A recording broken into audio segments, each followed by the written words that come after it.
Vamos a dar inicio con palabras a cargo del doctor Leónidas Milton Barón Hidalgo, presidente de la Cámara de Senadores. El doctor Arce, junto a su equipo, ha trabajado en este proyecto de ley de abreviación procesal penal y que esta iniciativa ha sido discutida, analizada y adoptada como una propuesta al interior de la comisión que tiene bajo su responsabilidad el implementar las conclusiones de la Cumbre de Justicia realizada acá en nuestra ciudad de Sucre. Esta es la primera ciudad, como no podía ser de otra manera, en la que se socializa esta iniciativa legislativa, reitero, que tiene como fuente de origen al Ministerio de Justicia.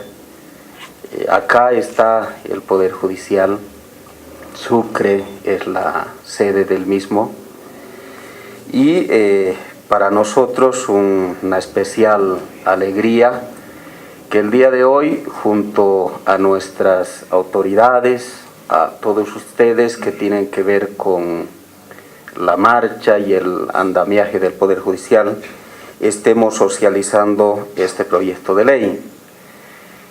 Yo no voy a extenderme mucho en relación a los contenidos del mismo. El ministro de Justicia, con sobrado conocimiento de causa y como el titular de esta iniciativa, explicará a profundidad los alcances y el espíritu de este proyecto de ley. El doctor Arce, todos sabemos que es un profesional destacado del derecho en nuestro país. ¿Quién mejor que él para hacer las explicaciones correspondientes? De mi parte, simplemente decirles que creo que todos coincidimos en que la justicia requiere de muchas transformaciones. Hay grandes males que aquejan al mundo litigante.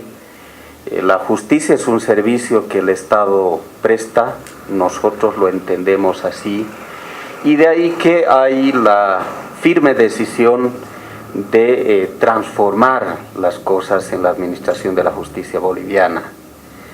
Los grandes males han sido diagnosticados con aspectos que tienen que ver con la mora procesal, con la retardación de justicia, por ejemplo, situaciones de falta de transparencia que también se da y se ha identificado, distorsiones que se producen a tiempo de aplicar la detención preventiva también. Y en relación a estos temas, este proyecto de ley busca primero acortar la duración de los procesos judiciales que hoy en día son eternos, por decirlo de alguna manera. Hay procesos que duran 20 años, 15 años, 10 años y tienen a las partes en una larga angustia en búsqueda de justicia. Este proyecto de ley incorpora elementos que tienen que ver con separar funciones jurisdiccionales propias de los jueces con aquellas que son enteramente administrativas, que vendrían a ser encaradas en parte a través de la creación y funcionamiento de las oficinas gestoras de audiencia, por ejemplo, que pretende darle fluidez a las audiencias para que no continúe como el día de hoy, audiencias que a veces se realizan cada 6 meses, cada 3 meses o en algunos casos mucho más tiempo transcurren los intervalos. Pero además de eso también se apunta a afianzar la oralidad, a que las decisiones fundamentales en los procesos se tomen en plena audiencia, por el director de la misma, que es el juez, frente a las partes. Se incorpora tecnología de tal manera que para acceder a lo que hoy denominamos el acta, que es obviamente un escrito, uno pueda con un flash memory tener acceso al desarrollo de una audiencia al concluir la misma y no tenga que peregrinar por estas piezas procesales. Es decir, buscamos agilizar las cosas y que los procesos duren tiempos cortos, por un lado. Por otro lado, creo que el impacto más importante que ha de arrojar este proyecto de ley, que pronto se convertirá en una ley, tiene que ver con devolverle el carácter excepcional a la detención preventiva, que hoy se ha convertido en una especie de regla. Seguramente quienes intervengan posteriormente van a corroborar, pero los datos de la estadística de los reclusos en el país indican que casi el 70% son detenidos preventivos. No obstante de que la Constitución Política del Estado presume la inocencia del encausado, entre tanto no se demuestre su culpabilidad, eso significa que debiera defenderse en libertad. Pero no ocurre eso. Nuestras cárceles actualmente están hacinadas por detenidos preventivamente. Ese es un tema que se busca corregir con este proyecto de ley. Seguramente se descongestionarán las cárceles. No es que la detención preventiva va a desaparecer, va a continuar existiendo, pero será, reitero, una medida excepcional que se la adoptará en casos extremos, que realmente impliquen obstaculización en la investigación. Yo me quedaría ahí a tiempo de valorar una vez más y destacar esta buena iniciativa que ha tenido el Ministerio de Justicia, que es parte de varias otras iniciativas de un paquete de proyectos de ley que buscan revolucionar la justicia en nuestro país para acabar con los grandes males que actualmente nos aquejan. Valoro también al mismo tiempo la asistencia de todos ustedes. El hecho de que estén acá presentes expresa el interés que tienen de colaborar a este cambio en la administración de la justicia de nuestro país. Nosotros sentimos que el Poder Judicial también está comprometido en este tema, así lo han expresado y lo vemos en las diferentes reuniones que tenemos al interior de la Comisión de Implementación de las conclusiones de la cumbre, pero es importante el aporte, los criterios, el concurso de todos ustedes, que desde uno y otro escenario algo tienen que ver con el cambio en la justicia en nuestro país. Muchísimas gracias y espero que esta socialización cumpla los objetivos trazados para la misma. Muchas gracias.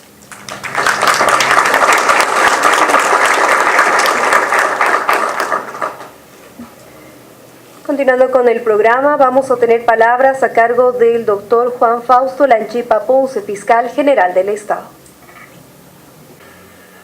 Hoy día se lleva adelante, como dijo el presidente del Senado, la oportunidad de la socialización de la ley o el anteproyecto de ley de abreviación procesal penal. Una iniciativa que surge a partir de un diagnóstico de la detención preventiva en el país y de la aplicación de las audiencias de medidas cautelares, cuyo resultado señala que tenemos nosotros una gran retardación de justicia. Y esto ha generado esta iniciativa legislativa, y el Ministerio Público, como parte principal en todo el sistema penal, también ahora está participando en la socialización y en la construcción de este anteproyecto de la ley del sistema, o mejor dicho, de la abreviación procesal penal. El Ministerio Público necesita de fortaleza, necesita de agilidad, necesita de transparencia para los retos que tiene que enfrentar. Los retos que tiene que enfrentar se enfocan en dos campos: la falta de confianza de la población en la institución y el manejo de la enorme carga procesal que tiene que resolver. ¿Cómo se resuelven estos? A través de una reorganización, una reingeniería del Ministerio Público. Y esta reingeniería, esta reconformación de su organización, tiene también que estar acompañado de una normativa legal que permita desarrollar de manera eficiente, eficaz, las labores del Ministerio Público. Y esta iniciativa legislativa está orientada precisamente a lograr esa búsqueda de solución a la retardación de justicia desde el punto de vista del trabajo del Ministerio Público. Ya el presidente del Senado ha señalado que en la actualidad se tiene un abusivo excesivo de la detención preventiva. Índices muy elevados que muestran que el Ministerio Público ha privilegiado la detención preventiva antes de la investigación. Nosotros debemos ser conscientes de que el trabajo del Ministerio Público estaba orientado exclusivamente a la detención preventiva en las medidas cautelares y descuidaba la investigación, la dirección de la investigación. Nosotros ahora debemos reorientar las funciones del Ministerio Público a buscar una investigación estratégica e inteligente, una litigación eficaz, eficiente, para lograr conseguir sentencias condenatorias. Tenemos nosotros más de 20.000 imputaciones. ¿Y cuántas sentencias condenatorias? Es una relación cuantitativa y cualitativa muy significativa que nos debe mover a pensar que necesitamos de un instrumento normativo de las características que ahora se está presentando y lo va a socializar el Ministro de Justicia. La detención preventiva debería ser siempre la excepción y no la regla. Lo que acontece en la actualidad en las medidas cautelares es que el Ministerio Público directamente va a solicitar la detención preventiva sin un plazo establecido y tampoco señalando cuáles son los actos investigativos que pretende desarrollar en ese tiempo. En este anteproyecto se incorpora de manera nítida y concreta que el requerimiento fiscal debe señalar de manera concreta ante el juez cuál es el tiempo de la detención cuando sea necesario, cuánto tiempo va a requerir de la detención preventiva. Y además, de manera paralela, señalar de manera fundamentada cuáles son los actos investigativos que pretende desarrollar en esa etapa de la detención. De tal manera que ahora, o a partir de la aprobación, promulgación del anteproyecto, posteriormente ley, la actuación del Ministerio Público debe estar sujeta al principio de legalidad, objetividad, transparencia, como señala la propia Constitución Política del Estado. Evitar, en lo posible, solicitar las detenciones preventivas. Priorizar las salidas alternativas. Y para esto también es importante destacar que el proyecto que ahora se va a presentar, se va a socializar, rescata y prioriza que el Ministerio Público está en la obligación de promover las salidas alternativas, llevar adelante una conciliación, si es que la norma así lo permite. de tal manera que ya no sea el único mecanismo que vaya a solicitar el Ministerio Público sea la detención preventiva. Debemos hacer énfasis que la detención preventiva debe ser siempre la excepción. Y para esto necesitamos este instrumento. Y este instrumento normativo va a permitir al Ministerio Público llevar adelante de esa manera o en un proceso acusatorio donde el principal actor, el Ministerio Público, pueda presentar de manera ordenada los fundamentos que puedan llevar adelante posteriormente a juicio. Destaco y celebro y la felicitación al Ministerio de Justicia en su titular, el doctor Héctor Arce, por esta iniciativa legislativa que pretende resolver y poner un freno a esa retardación de justicia, a ese hacinamiento, a esa excesiva utilización de la detención preventiva. El apoyo del Ministerio Público es pleno para impulsar la aplicación y la correcta implementación de este anteproyecto. Señor Ministro, nosotros vamos a estar siempre atentos a la convocatoria que nos haga para que a través de los fiscales departamentales podamos hacer llegar nuestras sugerencias, nuestras propuestas para enriquecer el texto normativo que ahora se va a socializar. Felicidades, señor Ministro, por la iniciativa y muchas gracias.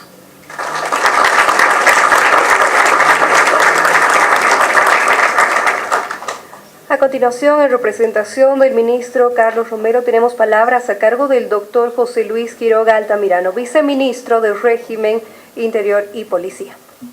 Es importante para nosotros empezar una socialización de un proyecto de ley de abreviación procesal que ha venido siendo encabezado por el Ministerio de Justicia, lógicamente a la cabeza de nuestro ministro de Justicia, el doctor Héctor Arce, un gran docente, conocido abogado en nuestro foro nacional, una persona con mucha trayectoria, en lo particular ha sido un profesor nuestro en las aulas universitarias allá en la Universidad Mayor de San Andrés. Sería por demás entrar a profundidad en los amplios o analizar el currículum y la gran trayectoria que tiene nuestro maestro, el profesor Héctor Arce.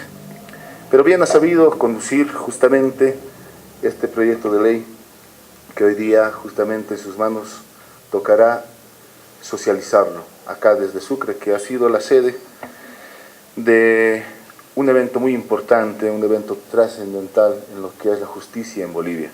Estoy hablando de la Cumbre de Justicia en junio del 2016.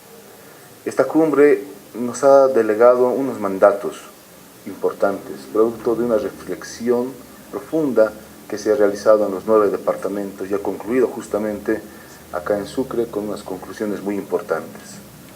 Fruto de esas conclusiones se ha conformado justamente a través de una ley, una comisión que vela por el cumplimiento de las mismas. Pero ha sido el doctor Héctor Arce el que ha propuesto dar respuesta a una expectativa muy importante que ha surgido en nuestra sociedad boliviana, a nuestro pueblo mismo, que le preocupa problemáticas tan serias como la retardación de la justicia, como el hacinamiento en nuestras cárceles.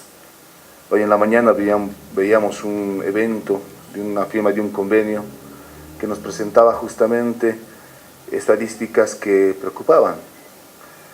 18.970 privados de libertad, de los cuales 12.896 son preventivos, que significan un 67,98% de esta población.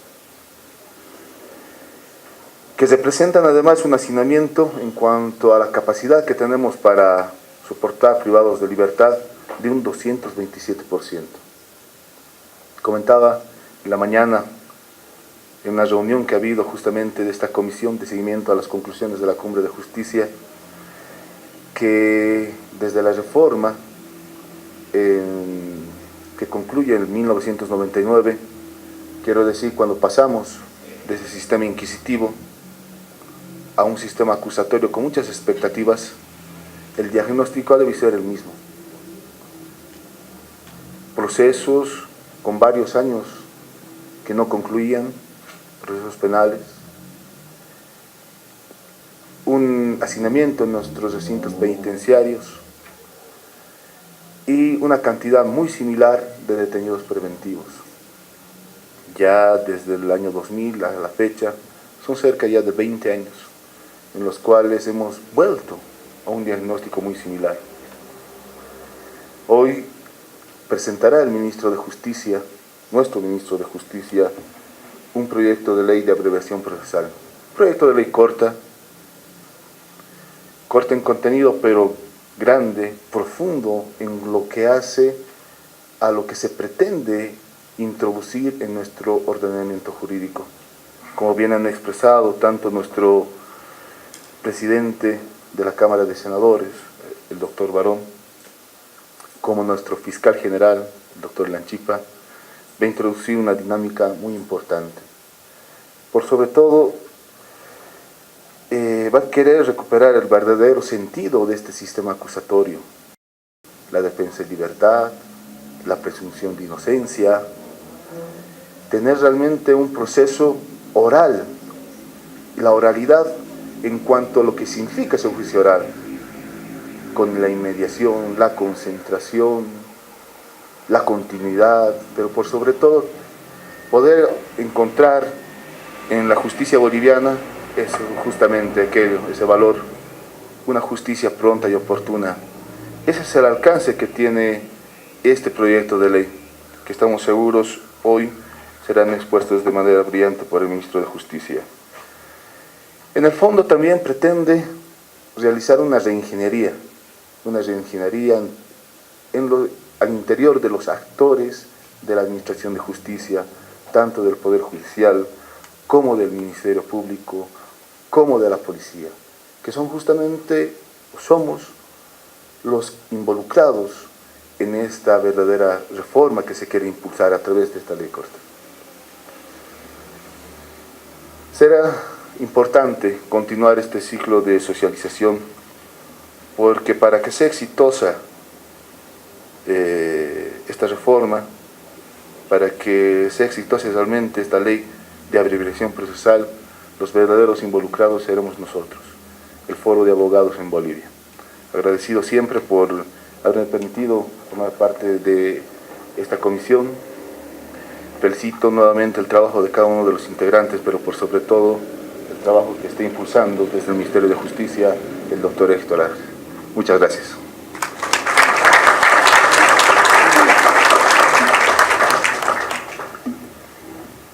De esta forma pedimos a las autoridades en Testera que puedan ocupar los primeros asientos acá junto a la audiencia, por favor, para poder tener también la siguiente exposición.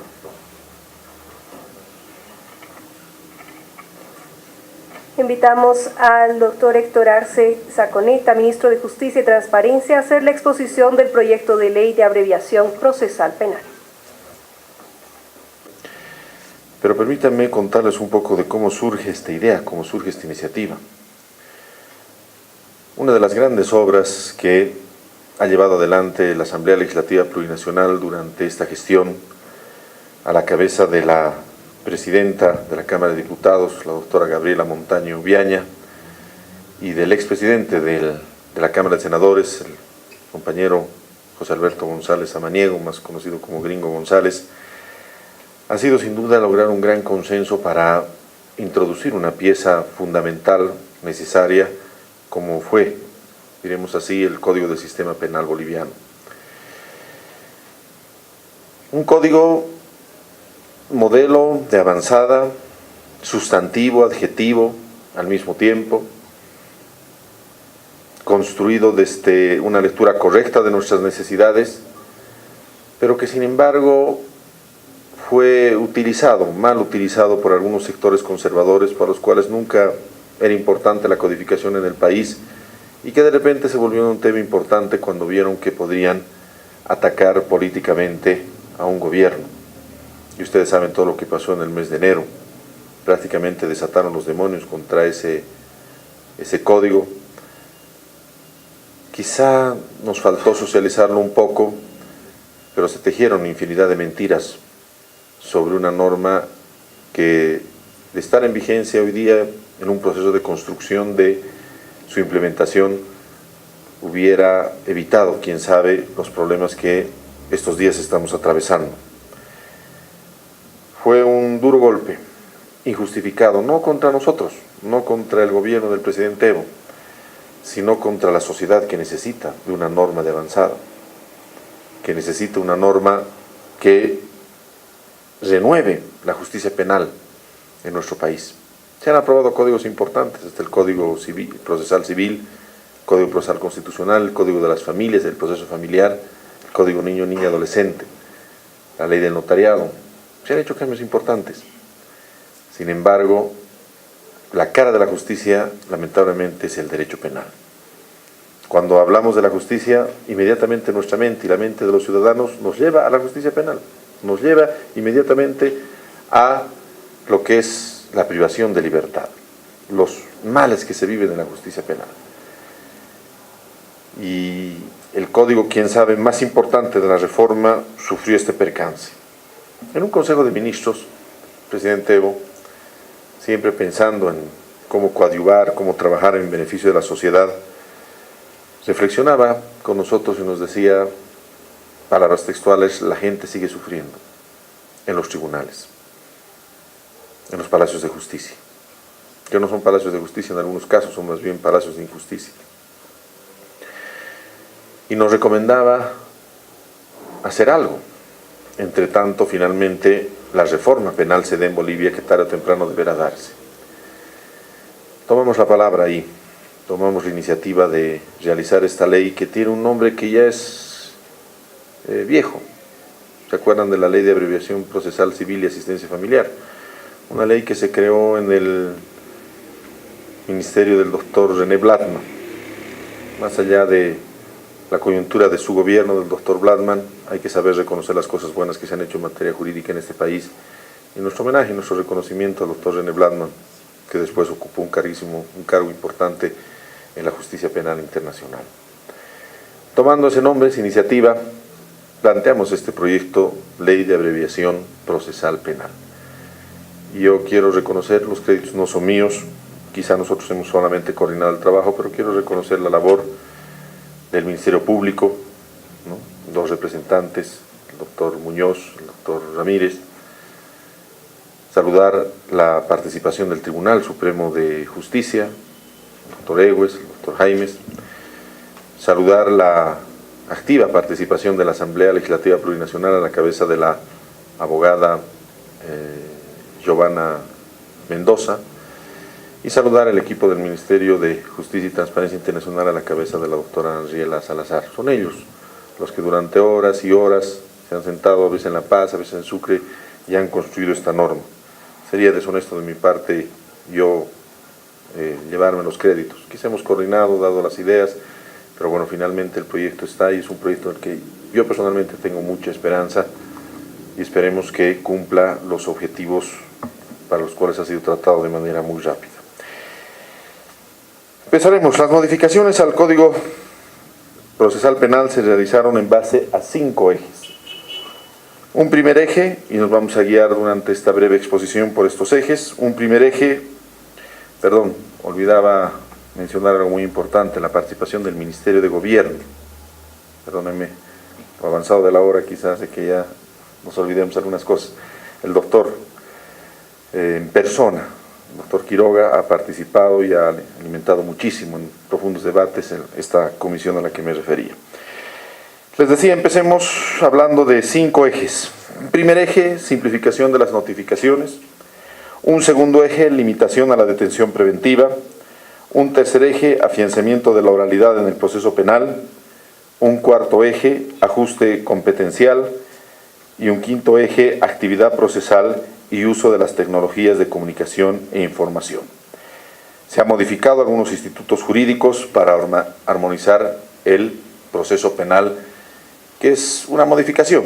Lo que vamos a ver ahora es una modificación a la ley 1970, el Código de Procedimiento Penal, que ya tiene 18 años, va para los 19 años de vigencia en nuestro país. Los principios, los valores elementales que tenía el modelo acusatorio, ese modelo que le costó tanto al país, estamos hablando de aproximadamente 40 millones de dólares, de acuerdo a algunas investigaciones, ese modelo que fue puesto en vigencia con tanta publicidad y que en el primer momento, recuerdo bien, yo ejercía la profesión en esos años, funcionó objetivamente, se fue degradando y, como decía muy bien el fiscal general del Estado, el doctor Lanchipa, se fue convirtiendo en todo lo que no debería ser. Como decía el doctor Barón, tanto repetimos eso, es la purísima verdad, la detención preventiva se convirtió en la regla y no la excepción, como diseña, como planea, como piensa esta norma. Es en base a esta norma que se han planteado 5 ejes de reforma. No es una ley más de las que se han tratado y hemos tenido especial cuidado en eso. Yo les pedí a la comisión que tengamos cuidado en eso. Hemos aprobado una ley de descongestionamiento penal hace algunos años. Recuerdo que el año 2010, ni bien llegamos a la Asamblea Legislativa Plurinacional, también se planteó la ley 07, si no recuerdo bien. Hemos hecho varios cambios y varias adecuaciones. Muchas de ellas no han funcionado. Aquí se trata de realmente hacer un estudio casi ontológico de lo que era la ley 1970, rescatar sus elementos favorables y trabajar en estos 5 ejes que les presentamos ahora. El eje número 1, simplificación de las notificaciones. Se crea como mecanismo de notificación la notificación electrónica. Ya basta de que nuestra vida se mueva y se desarrolle en base a la tecnología, el internet, el correo electrónico, que el mundo esté totalmente integrado a través de los procedimientos modernos, pero que eso no exista para la administración de justicia. Hoy en día nos comunicamos por WhatsApp con una persona a mi frente o con una persona que puede estar en este momento en la China. No hay variación en el costo, no hay variación en la modalidad, no hay variación en la velocidad de la comunicación. Hoy el mundo está totalmente integrado. Vivimos a través de nuestro teléfono conectados con el mundo entero. Pero entramos a un juzgado y retrocedemos 50 años. La notificación tiene que ser en un papel, en una copia legalizada, que tiene que llevar físicamente un funcionario además que es el único que hace arqueo al final de la tarde, ¿no es cierto?, el oficial de diligencia, sin ser cajero de un banco, como diría el doctor César Villarruel, y tiene que llevar físicamente, entregar ese documento a la oficina de un abogado. ¿Por qué esa situación? ¿Por qué esa anomalía? ¿Por qué esa situación absolutamente inverosímil en pleno siglo XXI, en plena era de la informática, de la comunicación y de la tecnología? Saludamos y valoramos la iniciativa del doctor Antonio Revilla, que ya implementó un plan piloto. Pero ha llegado el momento de entrar en esto y entrar en serio. Vamos a empezar por el derecho penal, vamos a seguir con el derecho de familia, que la gente ya no sufra más, muchas veces por una asistencia familiar de 500 o 600 bolivianos, que además permanece a 2 a 3 meses. El oficial de diligencias puede pedirle 100, 200 bolivianos a esa madre que necesita ese dinero para comprar leche para sus hijos. Ya basta de esos abusos, basta de esos atropellos, pero empecemos por lo urgente, empecemos por el derecho penal. A partir de la aprobación de la ley tenemos una plataforma en la que se va a habilitar con un correo electrónico de alta seguridad a cada uno de los abogados cuando obtenga su registro en el registro público de abogados. Y a los que están registrados ahora también se les ha de dar un correo electrónico que lo estamos diseñando con alta tecnología. Cuando se presente una demanda, un sistema informático simple y sencillo, al ingresar la demanda, ha de abrir un correo electrónico para la parte. No podemos darle a los abogados la titularidad del conocimiento, porque ahí es donde muchas veces se ha dado el abuso de los abogados hacia sus clientes. Y nosotros sabemos que hay buenos abogados y hay malos abogados. Hay malos abogados que nos hacen ver mal a todos los buenos abogados. Y a veces se confunde el concepto con el defecto del abogado. Y es fundamental y necesario hacer un cambio y una transformación en ese sentido. Necesitamos que la parte, la señora, el señor humilde del pueblo, cualquiera que sea, tenga en su poder el conocimiento de qué es lo que está pasando con una causa y que no llegue a conocer solamente por lo que le diga su abogado. La parte tendrá todas las notificaciones que no sean de carácter personal se realizarán a través del sistema informático. 2 o 3 notificaciones por la vía personal, las que sean imprescindibles, y todo el resto por el sistema informático, a cargo de la Oficina Gestora de Procesos, dentro del plazo de 24 horas por medio del buzón electrónico de las partes. Es lo que les refería hace un momento. Ya ha llegado pues la hora de que acabemos con la extorsión, con el abuso de un funcionario, y lo digo con todo respeto a los buenos oficiales de diligencia, pero lamentablemente ha llegado el momento, para ellos, lamentablemente ha llegado el momento de que se acabe las malas prácticas. Muchas veces se llega a un juzgado y el oficial de diligencias tiene una agenda llena y les da fecha para una notificación de aquí a 2 semanas, de aquí a 3 semanas. Si hay mayor cantidad de dinero, puede adelantar ese plazo. ¿Por qué todo eso? Si vivimos en un mundo integrado con las comunicaciones. ¿Por qué todo eso si existe el Internet? Gracias al genio de los ingleses. En el mundo, la herramienta más valiosa y poderosa de la integración que se tiene el día de hoy. Las resoluciones que sean dictadas en audiencia se darán por notificadas a las partes sin ninguna formalidad. Alguna vez dijimos los formalismos, los ritualismos, ¿no es cierto? Esas viejas prácticas que vienen desde el derecho romano. Invalidar un acto de posesión porque no haya tomado los legados la parte y haya repetido 3 veces posesión, posesión, posesión, como era en las leyes de Trimoniano, es un verdadero absurdo. Y así como han concluido muchas formalidades en los códigos que hemos puesto en vigencia, esta es una situación formal imprescindible. Las resoluciones serán dictadas en audiencia y las partes serán notificadas sin ninguna formalidad. Cuando las partes no señalen un domicilio en su primera actuación, se les notificará en el portal del Ministerio Público del Tribunal Supremo de Justicia según corresponda hasta que señalen uno. Claro, es muy fácil crear un propio vicio del procedimiento para después finalmente utilizar eso para perjudicar el proceso, para demorar el proceso. Van a ver ustedes, a lo largo de este procedimiento se han establecido todos los mecanismos necesarios para que permítanme usar el término común, medio burdo, los chicaneros no tengan cabida en el desarrollo del proceso.